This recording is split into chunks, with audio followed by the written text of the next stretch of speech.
early intervention saves lives. The faster you can stop something from spreading or a disease state from getting worse or risk factors from getting worse, for example, smoking is an easy example. The earlier you can encourage somebody to stop smoking, the more likely it is that they will have a longer and healthier life. It's back to lockdown for some parts of Canada as COVID case numbers continue to surge. Toronto is now in the red zone of lockdowns, while Manitoba will be in the red alert zone on Thursday. Meanwhile, Quebec has been under partial lockdown since October.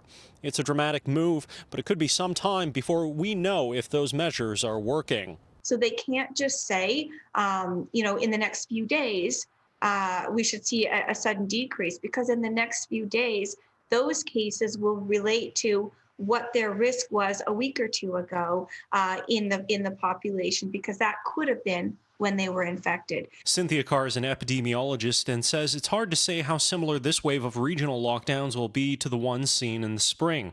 Schools will stay open and the fall weather adds another unknown. Carr says despite those unknowns, lockdowns were part of Canada successfully flattening the curve in the spring.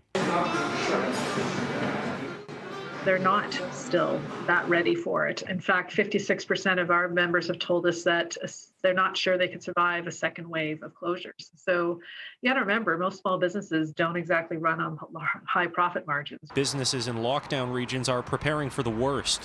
While the federal government provided wage subsidies and rent relief programs during the first wave of lockdowns, business owners say they were difficult to access, and they're now waiting on legislation for a new rent relief program. The frustration is compounded by small business owners who say big corporate competitors aren't affected the same way. In those jurisdictions where they're forced to cut back or even shut right down, some of the biggest competitors are the big box stores who are allowed to stay open because they sell some groceries, but they also sell everything else that competes with these businesses that do have to shut down.